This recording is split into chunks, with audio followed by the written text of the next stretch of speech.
may be used in action search. So our today's topic is about data collection tools in action search, and here we go. First of all, we see what are our objectives of this session.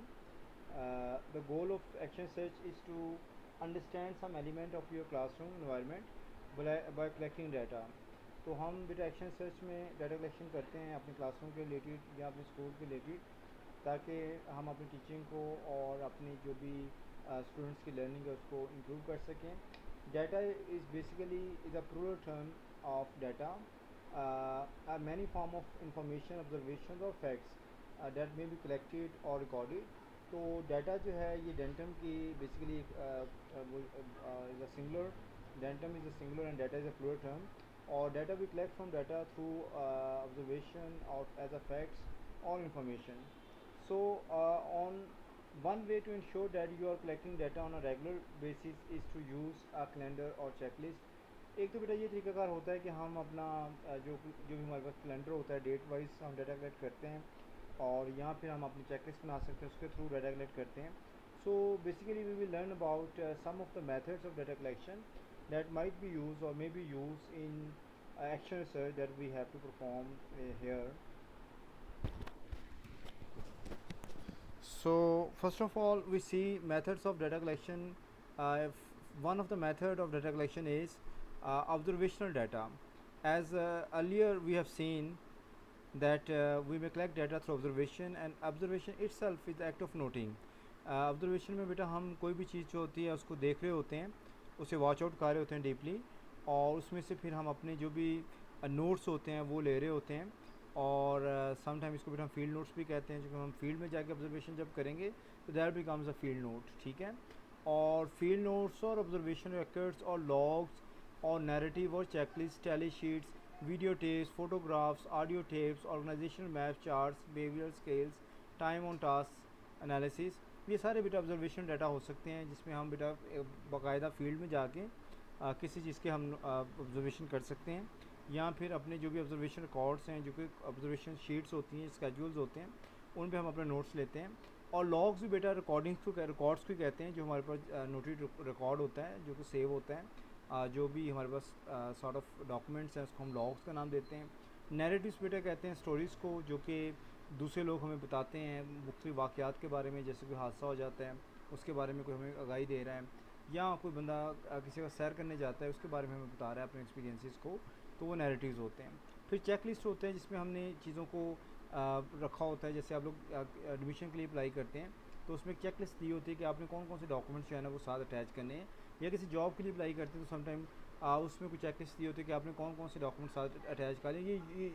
ये mostly yes no scale पे होती है कि आपने इसको attach कर लिया तो येस कर दें. और चेक लिस्ट में भी ऐसी बेटा अपनी चेक लिस्ट येस नो होती है, जो चीज़ एग्जिस्ट करती है उसको हम येस करते हैं, जो चीज़ एग्जिस्ट नहीं करती उसको बेटा हम नो कर देते हैं. और टैली शीट्स होती हैं, जिसका मतलब टिक मार्किंग होता है कि जो चीज़ एग्जिस्ट करती है उसको टिक करते जाएँ, और जो चीज़ एग्जिस्ट नहीं करती उसको क्रॉस करते जाएँ. ये टैली शीट्स होती हैं. वीडियो टेप्स आज आपको पता है मोबाइल का दौर है, और हम हर चीज़ जो है उसको रिकॉर्ड कर सकते हैं आसानी से. एक वक्त था कि वीडियो कैम्स होते थे, या आपके जो MP4 रिकॉर्डर्स होते थे, तो it was quite difficult to use technology, और टेक्नोलॉजी भी एक्सेस में नहीं थी. अब तो आपके जितने भी एंड्रॉयड्स हैं मोस्टली, वो तमाम के तमाम बेसिकली कन्वर्ट हो चुके हैं आपके वीडियो कैम्स में. और अब तो इसकी जो पिक्सल्स क्वालिटीज़ हैं, रेजोल्यूशंस है, वो भी बहुत हाई फाई हैं. तो आप इनसे भी रिकॉर्डिंग कर सकते हैं. और ये जो भी आप वीडियो रिकॉर्डिंग करते हैं थ्रू वीडियो कैमरा या मोबाइल वीडियो कैमरा, तो वो बेटा आपके वीडियो टेप्स बनती हैं. और पुराने वक्तों में ये टेप्स की फॉर्म में थी और रेल की फॉर्म में थी, अब केसेट्स की फॉर्म में थी. अब ये सारा बेटा आपका डिजिटल डाटा बन गया है, और ये सारी आपकी मोबाइल स्टोरेज या कंप्यूटर स्टोरेज उस पर आसानी से इसको हम चेंज कर सकते हैं. बाकी बेटा फ़ोटोग्राफ्स, मोबाइल का फ़ोटोग्राफ के तौर पे भी आप आसानी से फ़ोटोज़ का कैप्चर कर सकते हैं, और उनको भी अपने रिकॉर्ड का हिस्सा बना सकते हैं. ऑडियो रिकॉर्डिंग कर सकते हैं. पहले ऑडियो टेप्स का दौर था, MP3 रिकॉर्डर्स होते थे. अब बेटा आपका मोबाइल ही MP3 रिकॉर्डर है, और MP4 रिकॉर्डर है. इसी आप ऑडियो वीडियो दोनों का फंक्शन ले सकते हैं. फिर कोई मैप्स हो सकते हैं, चार्ट्स हो सकते हैं, ऑर्गेनाइजेशन से रिलेटेड हो सकते हैं, अदर देन ऑर्गेनाइजेशन हो सकते हैं. और बिहेवियरल स्केल्स होते हैं आपके, जो हम देखेंगे रेटिंग स्केल्स के हवाले से.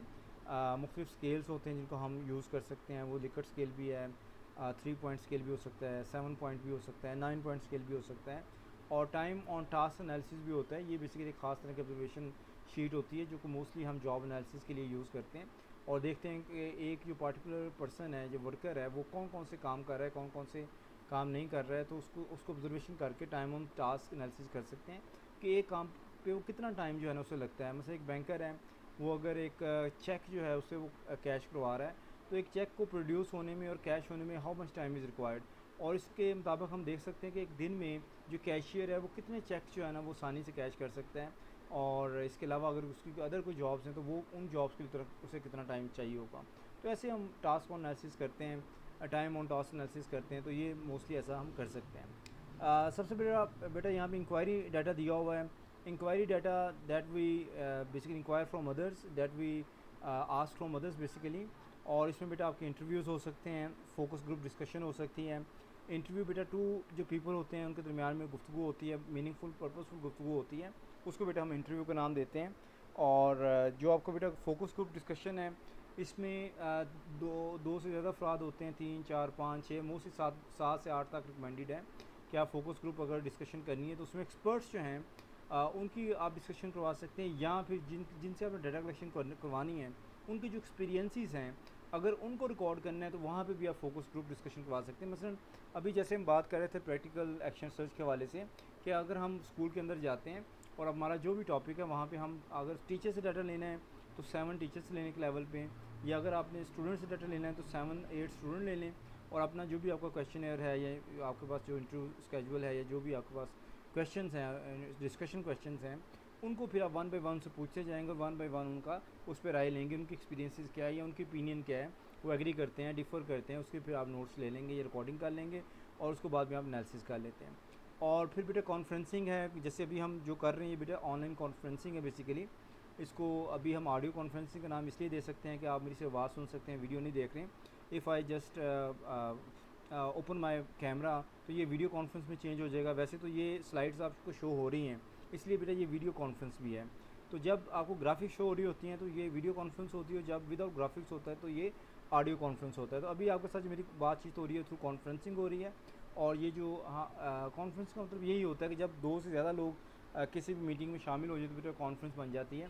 अदरवाइज़ वो चैट रूम एक चैट होती है जो कि ऑडियो और टेक्स्ट दोनों में हो सकती है।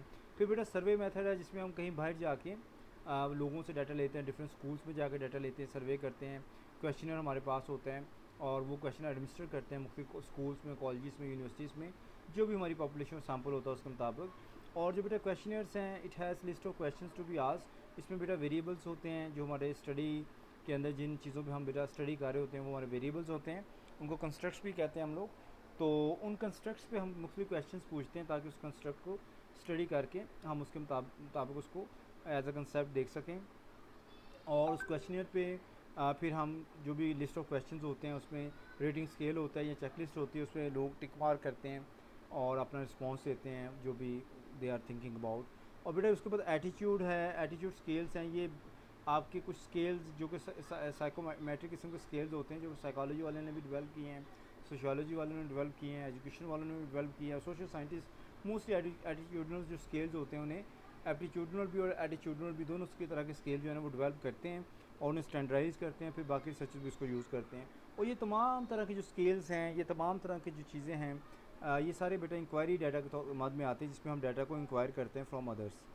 और नेक्स्ट हम देख सकते हैं कि ऑब्जर्वेशन, अभी इसमें हमने डिटेल एक वीडियो भी देखी और उसमें हमने देखा कि ऑब्जर्वेशन जो है is the process of gathering first hand information by observing people and places at research site. तो ऑब्जर्वेशन में हम एक्चुअली उस प्लेस को विज़िट करते हैं जिसके बारे में हम स्टडी कर रहे होते हैं और उन लोगों से डायरेक्टली मुलाकात करते हैं और उनको ऑब्ज़र्व करते हैं जिनसे हम डाटा कलेक्शन कर रहे होते हैं। और ऑब्जर्वेशन रोल जो हैं इसमें बेटा पार्टिसिपेंट ऑब्जर्वर होता है, नॉन पार्टिसिपेंट ऑब्जर्वर होता है। बेटा पार्टिसिपेंट ऑब्जर्वर वो होता है जो कि ख़ुद ऑब्जर्वेशन के दौरान उस ऑब्जर्वेशन में जो है ना वो पार्टिसिपेट कर रहा होता है। मसलन अगर एक क्रिकेट है, क्रिकेटर के तौर पे मैं ऑब्ज़र्व करने जा रहा हूँ कि टीम में कैसा आपस में इनका कैसा कोलैबोरेशन है और कैसा इनका आपस में इनकी जो स्कीम है, अंडरस्टैंडिंग है वो कैसी है। तो मैं ख़ुद उस टीम का हिस्सा बनूंगा जाके, और जैसे बाकी लोग प्ले कर रहे होंगे तो मैं भी कोई ना कोई रोल ले लूँगा, बैटिंग का, बॉलिंग का, विकेट कीपिंग का, फील्डिंग का, और साथ उनके मिल के खेलूँगा और फिर उनको सारी जो भी उनके आते हैं, जो भी उनकी प्रायोरिटीज़ हैं, जिस तरह से वो गुफ्तगू करते हैं, एक दूसरे पर ट्रस्ट करते हैं, मिसट्रस्ट करते हैं, जो भी वो करते हैं, टीम वर्क करते हैं, उन सबको मैं अपने नोट्स लेता रहूँगा और सारी बातें नोट करता रहूँगा। That is meant at the participant observer कि you are a part of the observation, और आप उनके साथ वैसे ही काम कर रहे होते हैं जैसे दूसरे लोग काम कर रहे होते हैं जिनको ऑब्जर्व कर रहे होते हैं। एंड सम टाइम ऐसा भी होता है उन्हें पता ही नहीं होता कि वो ऑब्जर्व किए जा रहे हैं, और सम टाइम उन्हें पता होता है कि ये जो पर्सन हमें जस्ट ऑब्जर्व करने के लिए हमें आया और ये हमें ऑब्जर्व करके चला जाएगा। तो नॉन पार्टिसिपेशन ऑब्जर्वर वो होता है कि दूसरे लोग जो ऐसा ऑब्जर्वेशन है जिसमें जो ऑब्जर्वर है he is not a part of that kind of observation, जिसमें वो जिसको ऑब्जर्व कर रहा होता है और वो साइलेंटली बीइंग साइलेंट वो इन चीज़ों को ऑब्जर्व करता है, अपने नोट्स लेता है, अपनी जो भी उसकी ऑब्जर्वेशन शीट होती है उस पर टिक मार्क करता है या उसके नोट्स लेके चला जाता है। तो वो अपने आप को शो ऑफ नहीं करता कि आई एम ऑब्जर्विंग यू, और उसमें वो हिडन ऑब्जर्वेशन भी हो सकती है और नॉन ऑब्जर्वेशन भी हो सकती है, but he is not know more part of the observation. यानी वो खुद उसमें पार्टिसिपेट नहीं कर रहा बल्कि बाकी लोग पार्टिसिपेट कर रहे हैं, उनको वो ऑब्ज़र्व कर रहा है जस्ट, और उनके जो भी एक्सपीरियंसेस हैं, जो भी उनकी थॉट्स हैं, जो भी उनके पॉइंट ऑफ व्यूज़ हैं, उनको वो कलेक्ट कर लेता है, और जो भी उनकी हरकतें हैं, मूवमेंट्स हैं, उनको वो नोट कर लेता है, और जो भी साइटेशन है, जो प्लेस है, उसको वो ऑब्ज़र्व कर लेता है क्या चीज़ अवेलेबल है, क्या चीज़ अवेलेबल नहीं है। लेकिन वो उस चीज़ का डायरेक्टली ख़ुद हिस्सा नहीं होता, उस सारे प्ले का, उस सारे जो एक्ट हो रहा होता है उस चीज़ की, वो जिसको वो ऑब्ज़र्व कर रहा होता है। तो इसमें मैंने डिटेल आपको बताया भी है। और अगर हम देखें what are the reasons for using observation और observation method for observing children, तो सबसे पहली बात यह है कि आपके पास बेटा gain knowledge of age appropriate behaviours.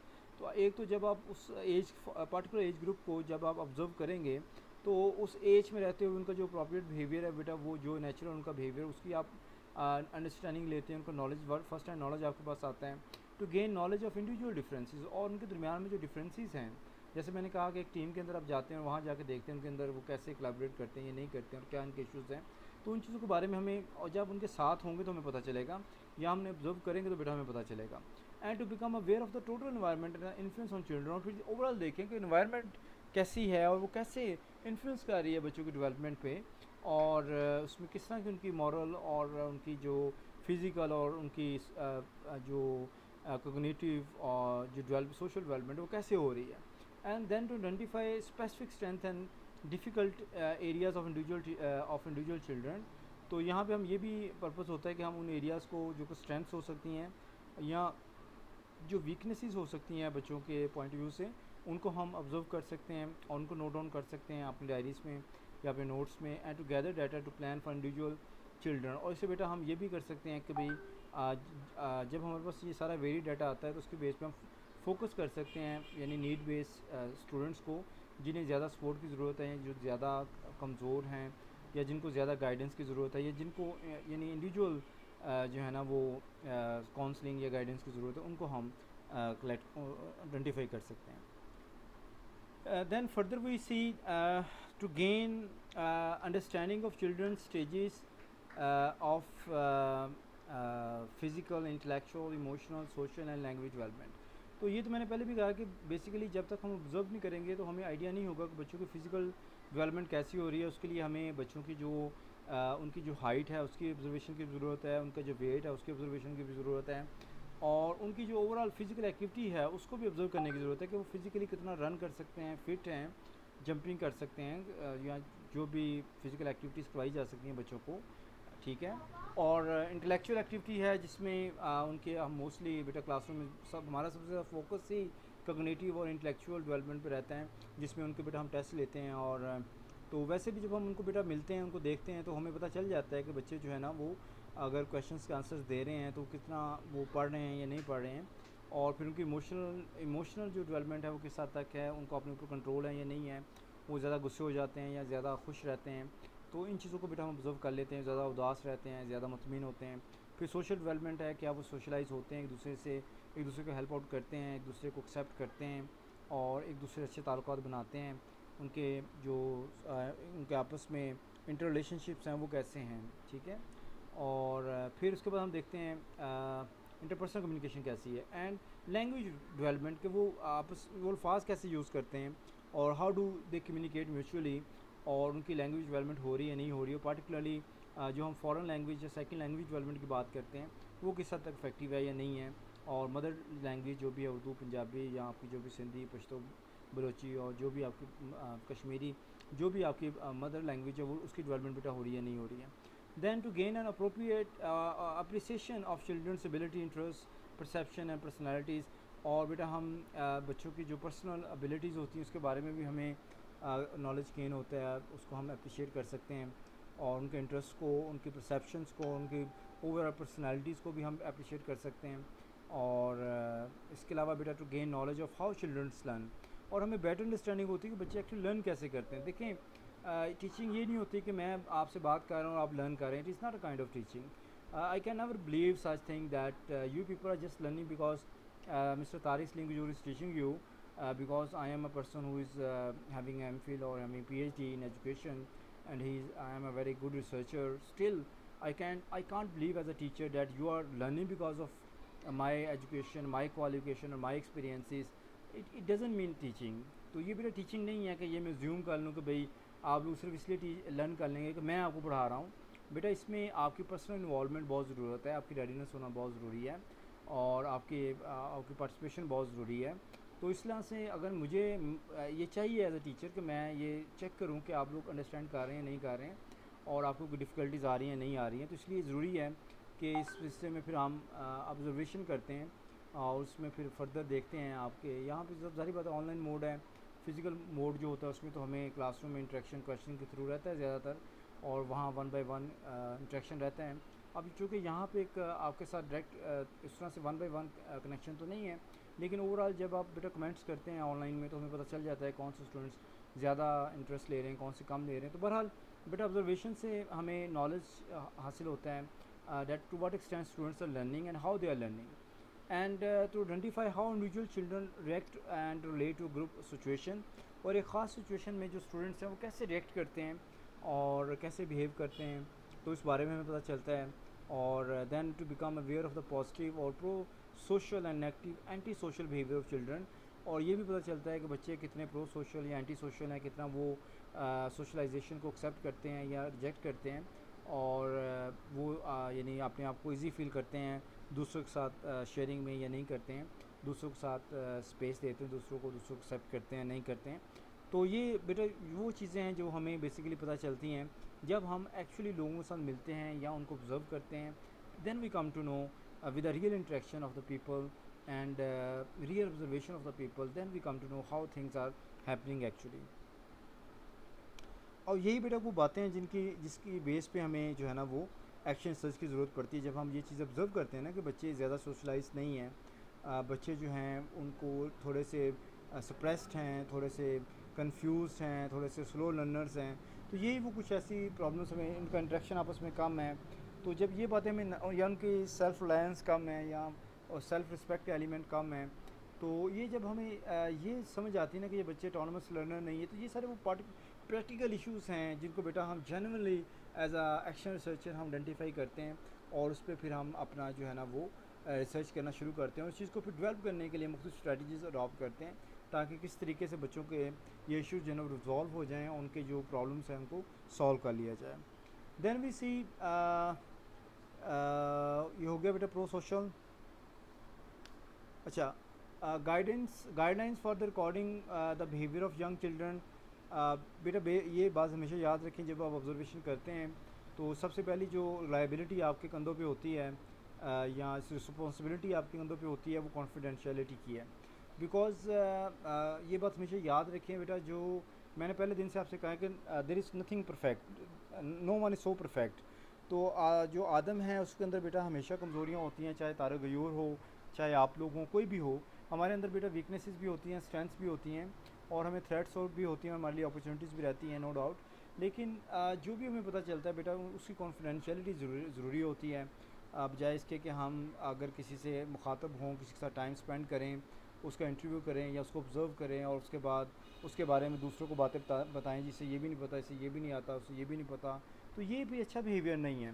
तो जो बेटा जब हम किसी का इंटरव्यू करते हैं या बातचीत करते हैं और रिसर्च के दौरान, और हमें बहुत सारे ऐसे एक्सपीरियंसेस होते हैं जिसमें हमें बिटर एक्सपीरियंसेस भी होते हैं, समटाइम लोग कोऑपरेट भी नहीं करते हैं या बड़े मूडी से होते हैं, तो फिर भी बेटा उनके जो रवैये हैं उनको भी हमें कॉन्फिडेंशियल रखना होता है. तो बहरहाल हम किसी के बारे में कोई नेगेटिव स्टेटमेंट ना दें कभी भी, जब हम एज अ रिसर्चर काम कर रहे हों तो हमें मुश्किलात का बेटा सामना करना पड़ता है। जब भी आप जेन्युइन वर्क करेंगे तो मुश्किलात उसके अंदर ज़रूर होंगी, लेकिन उन मुश्किलात से घबराना नहीं है, डरना नहीं है, क्योंकि ये पहले दिन से है और आखिरी दिन तक रहेंगी। तो अल्लाह मदद करता है इंसान की।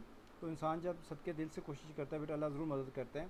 तो आपने अपनी कोशिश जारी रखनी है। उसके दौरान जो भी मुश्किलात आती हैं, जो भी आपको इससे ऐसी बातें पता चलती हैं जो कि आप समझते हैं कि इसको मुनासिब नहीं है दूसरों से शेयर करना, तो कोशिश करें कभी भी अपने इस तरह की जो इश्यूज़ हैं कभी भी शेयर ना करें। मतलब मैं as a researcher, research supervisor, मैं आप लोगों को भी सुपरवाइज़ करूँगा और आपसे पहले ग्रुप को भी कर चुका हूँ। और इसके अलावा मेरे पास एमफिल और मास्टर्स और बीएस लेवल पे भी बच्चे मौजूद हैं अभी भी, और पहले भी कर रहा हूँ।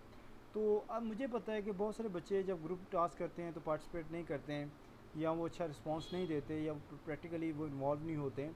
तो बहुत सारी चीज़ें सामने आती हैं। अब मैं दूसरों को ये बात बताता रहूँ बाय नेम कि ये नहीं करता वो नहीं करता, ये अच्छी बात नहीं है। बल्कि आप डायरेक्टली अगर किसी को कुछ कह सकते हैं कह दें, अगर नहीं कह सकते तो किसी की बैक बाइटिंग ना करें, पहली बात। और दूसरी बात, ख़ासतौर पर जब आप रिसर्च करते हैं उसमें कॉन्फिडेंशियलिटी सबसे इंपॉर्टेंट चीज़ है। किसी का डाटा गैर ज़रूरी तौर पर कभी भी शेयर ना करें। और यानी आप वहाँ सिर्फ कर सकते हैं जहाँ पे कोई लीगल रिक्वायरमेंट हो।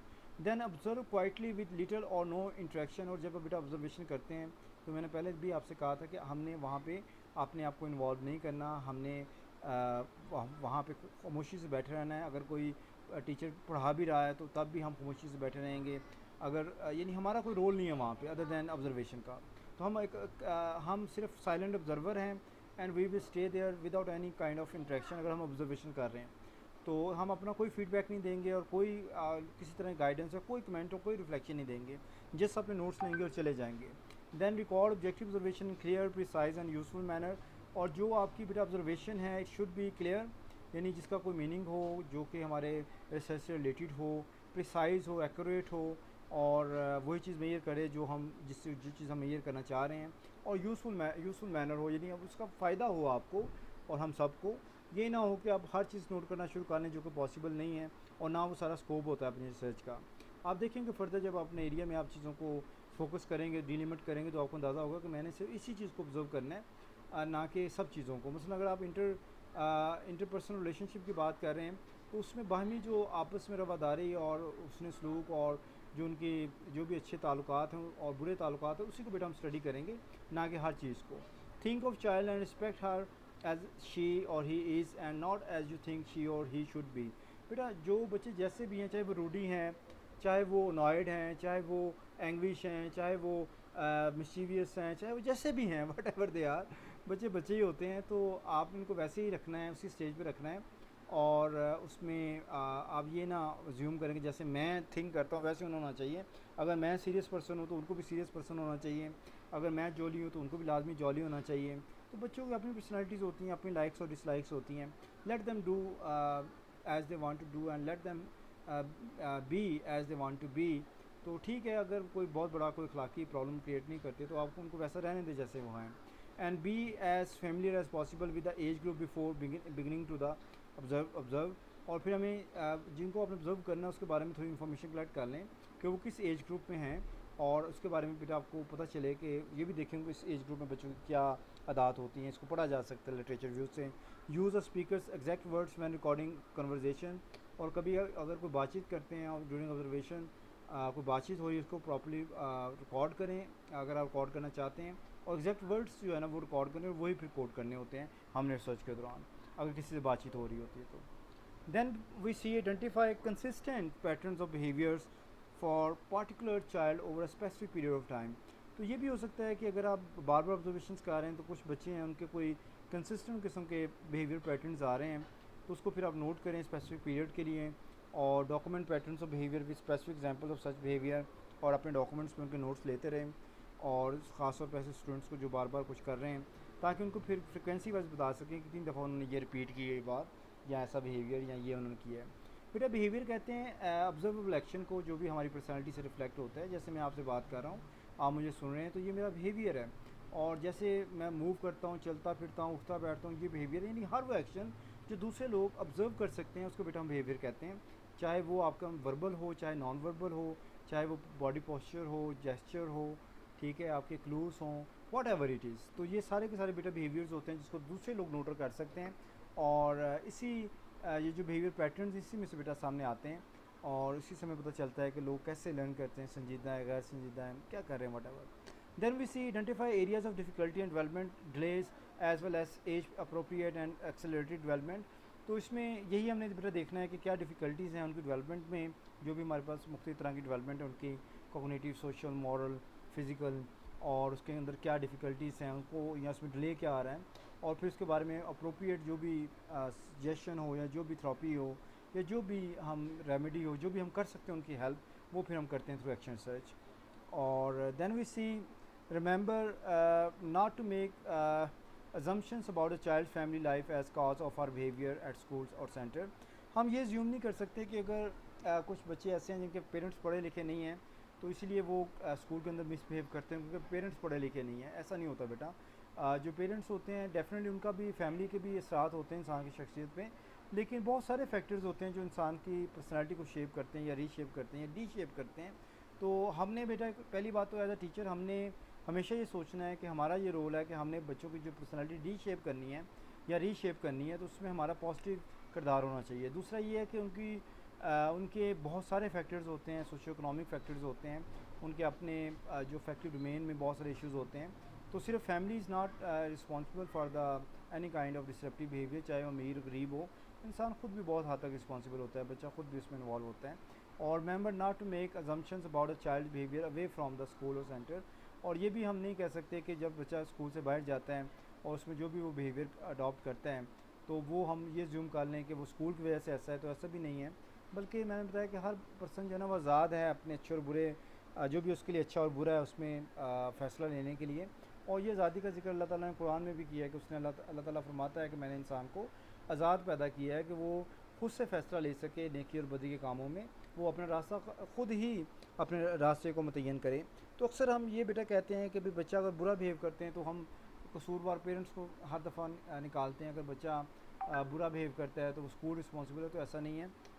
उसके बहुत सारे, उसकी अचीवमेंट के पीछे भी बहुत सारे फैक्टर्स होते हैं और उसके बैड बिहेवियर के भी बहुत सारे फैक्टर्स होते हैं। तो it was about observation।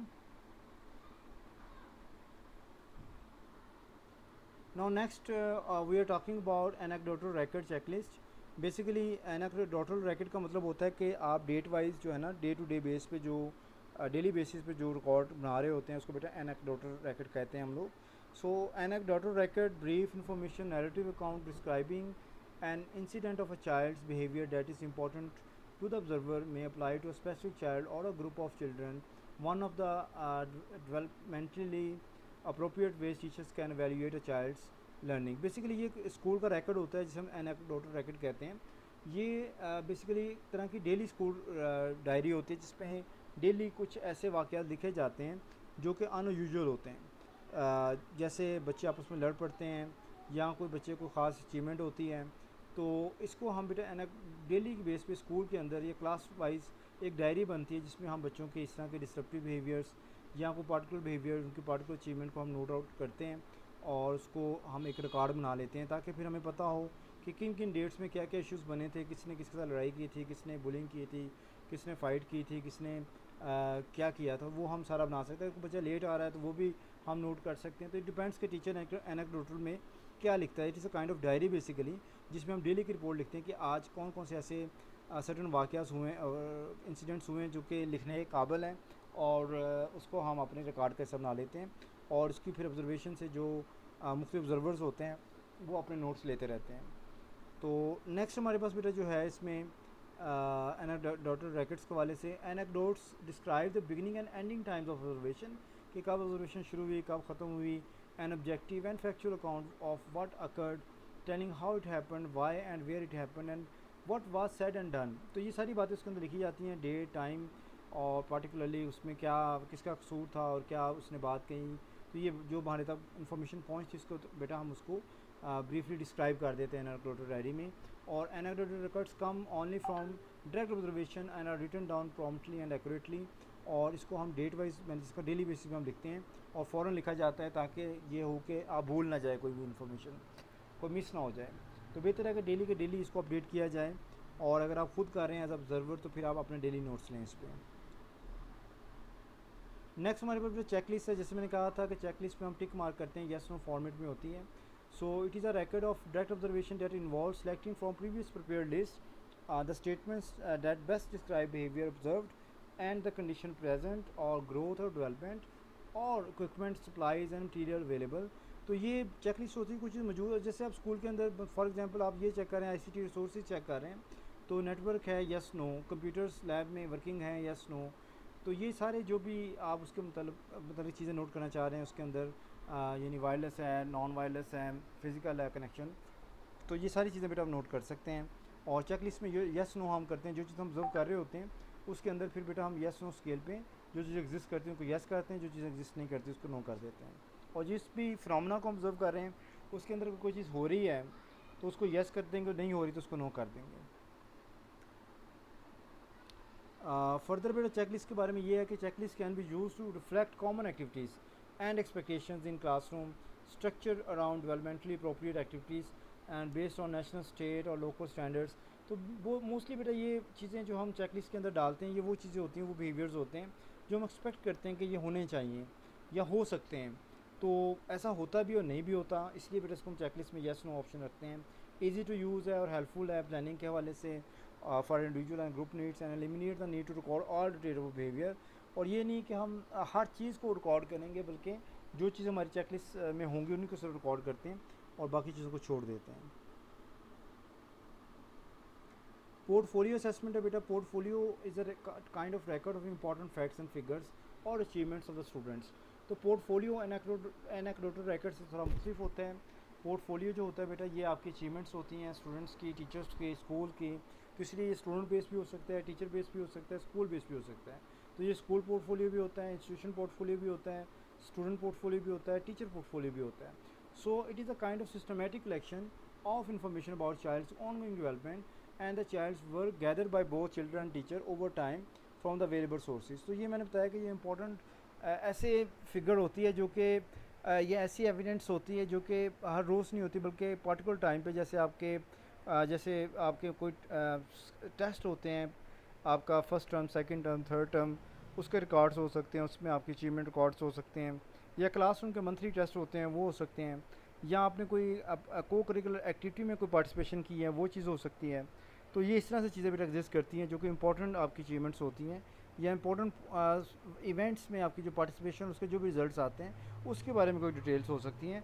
It is not about all kind of day to day activities, it may be on certain events और certain occasions. So portfolio come in many shapes and sizes such as expanding, accordi क्या लिखा हुआ है, accordion type, files, file folder, cupboard boxes, scrapbooks, 3 ring binders और unsold pizza box. अच्छा ये बेटा ये आपके देखें जो आपकी असाइनमेंट्स होती हैं ये भी आपके पोर्टफोलियोज़ में हो सकती हैं. जैसे आप लोग स्टूडेंट्स असाइनमेंट्स बनाते हैं, जैसे रिसर्च प्रोजेक्ट आप बना रहे हैं, it may be a kind of your portfolio. यानी portfolio is worth watching and worth seeing and worth observing. ऐसी बेटा चीज़ होती है जो मसलन आप कोई कॉइन की कलेक्शन कर रहे हैं वो चीज़ हो सकती है, कोई आपकी पर्सनल हॉबी है वो चीज़ हो सकती है. ठीक है. और teachers comments on each portfolio sample help document what the child knows can do and how she does it. तो इसमें टीचर जो है ना वो बच्चों को मोटिवेट कर सकता है, इनकरेज कर सकता है पोर्टफोलियो असेसमेंट के हवाले से. अगर स्टूडेंट को कंट्रीब्यूट कर रहा है, उसकी कोई पर्सनल अचीवमेंट्स हैं, तो उसमें टीचर का फीडबैक उससे ज़्यादा बेहतर कर सकता है.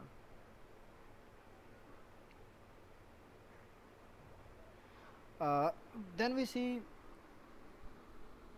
Portfolio is a collection of child's produce material. ये प्योरली मैंने जैसे कहा कि ये चाइल्ड की अचीवमेंट्स होती हैं, तो ये चाइल्ड प्रोड्यूस मटेरियल हो सकता है. क्रिएटिंग ड्राइंग्स एंड पेंटिंग्स, बच्चे बाज़ ड्राइंग करते हैं, बाज़ सिंगिंग करते हैं, बाज़ डांसिंग करते हैं, बाज़ नात अच्छी पढ़ सकते हैं. तो ये उनकी पर्सनल को करिकुलर एक्टिविटीज़ में पर्सनल उनकी अपनी अचीवमेंट हो सकती है. डिटेटिव stories, list of books and stories reading and product samples showing strength and skills, samples of children's self-initiated work, photographs, audio and video tapes, teacher objectives for the children, anecdotal records, development checklist, family interviews and comments. तो ये मुख्तलिफ formats में हो सकते हैं portfolios. लेकिन ये है कि वीडियो में भी हो सकता है, ऑडियो में भी हो सकता है. मैंने फिर कहा कि ये बहुत इंपॉर्टेंट रिकॉर्ड्स होते हैं जिनको हम ज़ाया नहीं करना चाहते हैं, और ये कलेक्शन के फॉर्मेट में भी हो सकते हैं, और कभी कभी जो रिपीट होते हैं उसमें भी हो सकते हैं। तो बहरहाल पोर्टफोलियो जो आपका बेटा होता है बड़ा सेंसिटिव जॉब होती है। और जैसे ये ऐसे ही है जैसे एक गुलूकार अपने एल्बम निकालता है तो उसका कलेक्शन जो होता है गायकी का वो एक पोर्टफोलियो बन जाता है। ठीक है, इसी तरह से बेटा हमारे स्टूडेंट्स होते हैं, वो जो चीज़ें अचीव कर रहे होते हैं मुख्तलिफ डिमेंशंस में, मुख्तलिफ फील्ड्स में, ये उनके पोर्टफोलियो में चीज़ें चली जाती हैं। कोई अच्छा प्लेयर है, कोई क्रिकेट का अच्छा प्लेयर है, कोई अच्छा एथलीट है, वो अच्छी रनिंग जंपिंग कर सकता है, कोई अच्छा फुटबॉलर है, कोई अच्छा सिंगर है। तो ये मुख्तलिफ बेटा क्वालिटीज़ होती हैं बच्चों के अंदर जिसको वो वक्तन फ़वक्तन डिमॉन्स्ट्रेट करते हैं। और next is very important type of data collection tool, that is a rating scale. बेटा रेटिंग स्केल मोस्टली हम यूज़ करते हैं क्वेश्चनर्स में। और रेटिंग जो होता है ये एक तरह से हम अपनी जजमेंट देते हैं कि हम कैसे किसी चीज़ को जो है ना वो रेट करते हैं। मसलन जैसे मैं आपसे पूछूं कि अगर 100 मार्क्स हैं तो आप मेरी रेटिंग क्या करेंगे, 97 पे, 80 पे, 70 पे, 60 पे, 50 पे, कि हाउ इज़ माई टीचिंग। तो आप मुझे रेट करेंगे आउट ऑफ 100। अगर मैं कहूँगा ये स्केल आपके पास 5 स्केल है जिसमें कुछ ऐसे ऑप्शंस हैं गुड, ऑर्डिनरी और एक्सीलेंट और वेरी गुड, तो इस तरह से कुछ ऑप्शंस हैं। तो मुझे अब कहाँ रेट करते हैं, तो आप डेफिनेटली मुझे या तो एक्सीलेंट पे करेंगे, या वेरी गुड पे करेंगे, या गुड पे करेंगे, या ऑर्डिनरी पे करेंगे, या फिर जो भी नॉट या नॉट गुड पे करेंगे। तो जो भी आप इसको, जैसे भी आप इसको रेटिंग सेल अपना बनाते हैं, डिज़ाइन करते हैं और सिलेक्ट करते हैं, वैसे ही जो है ना वो आप करेंगे। So rating is term used to express opinion or judgment regarding some performance of a person or objects or situation or character। तो रेटिंग बेटा हम करते हैं जब हमारे सामने हम अपने ओपिनियन को एक्सप्रेस करते हैं या अपनी जजमेंट देते हैं किसी चीज़ के बारे में। तो आपने अक्सर क्वेश्चनर फिल किया होगा और उन क्वेश्चनर्स में आपने बेटा अक्सर यस नो या गुड, या आपने एग्री, डिसएग्री, या हाईली डिसएग्री, स्ट्रांगली डिसएग्री, जो उसमें ऑप्शंस होते हैं उन पर टिक मार्क की होगी कभी। तो ये बेटा रेटिंग स्केल जो ऐसी होती है जिसमें हम अपनी जजमेंट देते हैं या अपनी ओपिनियन शेयर करते हैं। Rating scale is a tool in which a one person simply checks off another person's level of performance. तो ये भी है कि हम लेवल ऑफ परफॉर्मेंस में ये कर सकते हैं। यानी जैसे हम लोग अक्सर बच्चों के प्रैक्टिकल से लेते हैं तो उसमें अपने उस लिहाज से हम उनकी रेटिंग करते हैं बच्चों के परफॉर्मेंस के हवाले से, अगर उन्होंने कुछ स्केल बनाया होता है। तो रेटिंग स्केल कुड भी 3 पॉइंट, 5 पॉइंट, 7 पॉइंट और 9 पॉइंट। तो मोस्टली बेटा जो रेटिंग स्केल जो वो 3 पॉइंट से स्टार्ट होकर 9 पॉइंट तक भी जाते हैं, इससे ज़्यादा 11 पॉइंट भी हो सकते हैं। बट मोस्टली बेटा जो मोस्ट पॉपुलर है उसे हम लिकर्ट स्केल कहते हैं, जो कि 5 पॉइंट स्केल होता है। उसमें जैसे उसकी एग्जांपल हम कहते हैं strongly disagree, disagree, uncertain, agree और स्ट्रांगली एग्री। इस तरह से बहुत सारे इसके मुतबादल बहुत सारे ऐसे स्केल्स हैं जिनमें ये 5 ऑप्शन एग्जिस्ट करती हैं।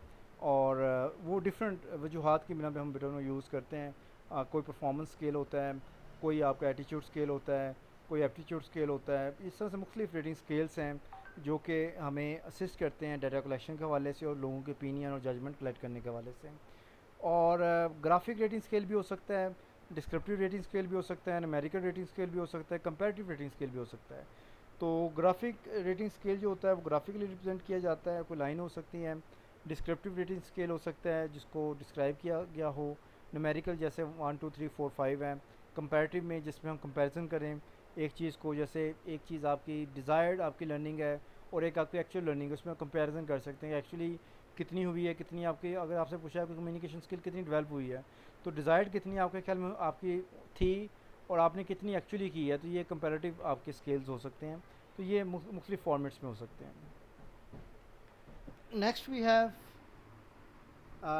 जैसे ग्राफिक रेटिंग स्केल की हमने बात की, the graphic rating scale is the simplest and the most popular method of appropriate performance. In this scale the performance is printed horizontally at various points from lowest to highest and includes numerical points on the scale. Likert scale is a particular graphic rating scale. तो mostly बेटा जो आपका graphic scale है ये एक 1 to 5 तक line हो सकती है, उस पर आप जहाँ मर्जी टिक कर सकते हैं और ग्राफिकल फॉर्म में हो सकती है। या लिकर्ट स्केल को भी इसी फॉर्म में हम ले आते हैं और 1 2 3 4 5 इसके ऑप्शंस होते हैं। तो किसी भी ऑप्शन से आप बेटा सेलेक्ट कर लेते हैं, टिक मार्क कर लेते हैं या सर्कल कर लेते हैं। Next is a descriptive rating scale is based on type of rating scale doesn't use number but divide the assessment into series of verbal phrases to indicate the level of performance. तो इसमें आप phrasal data होता है, phrase जिसमें मुख्तलिफ जो है ना आपके पास ऑप्शन आ जाती हैं जैसे MCQs फॉर्म में होती हैं। तो उसमें से जो बेटर ऑप्शन आपके जजमेंट को या ओपिनियन को रिफ्लेक्ट कर रही होती है उसको आप टिक कर देते हैं। तो next we have numerical scale in this scale each statement is generally assigned a number scoring ranging from 1 to 10 और इवन मोर। तो इसमें हम बाकायदा नंबरिंग करते हैं और उसको, जैसे मैं कहता हूँ मुझे आप मेरी परफॉर्मेंस पर न्यूमेरिकल मुझे रेटिंग दें आउट ऑफ 10, तो कोई मुझे 10 देगा, कोई 9 देगा, कोई 8 देगा, कोई 7 देगा। तो इसमें पता चलेगा कि कितना मैं हाई परफॉर्मर हूँ या लो परफॉर्मर हूँ या मिडल पे हूँ, एवरेज परफॉर्मर हूँ। So it divide the valuation criteria into fix number of units and visual analogue scale और semantic differential scale can be presented using a numerical rating scale. तो next we have comparative rating scale। जैसे मैंने कहा कि इसको purpose होता है compare करना, तो इसमें एक पर्सन जो होता है वो पहले से सेट स्टैंडर्ड से अपने को कंपेयर कर सकते हैं या अपने यानी एक जो रिक्वायर्ड होता है उसके मुताबिक वो अपने आप को कंपेयर कर सकते हैं। So it is a type of rating scale in which the researcher makes a judgment about attribute of person by comparing it with that of similar another person। तो पर्सन टू पर्सन कंपैरिजन भी हो सकता है उसका, उसकी performance कैसी है, इसकी परफॉर्मेंस कैसी है, तो उसकी बेस पे भी ये किया जा सकता है।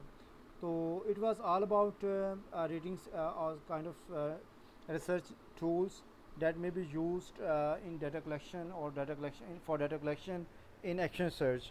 और इसमें से बेटा कोई एक हम टूल भी यूज़ कर सकते हैं और मल्टीपल टूल जो हैं वो भी यूज़ कर सकते हैं, डिपेंड्स के हम यानी किस तरह से काम कर रहे हैं और डाटा हम कैसे कलेक्ट करते हैं।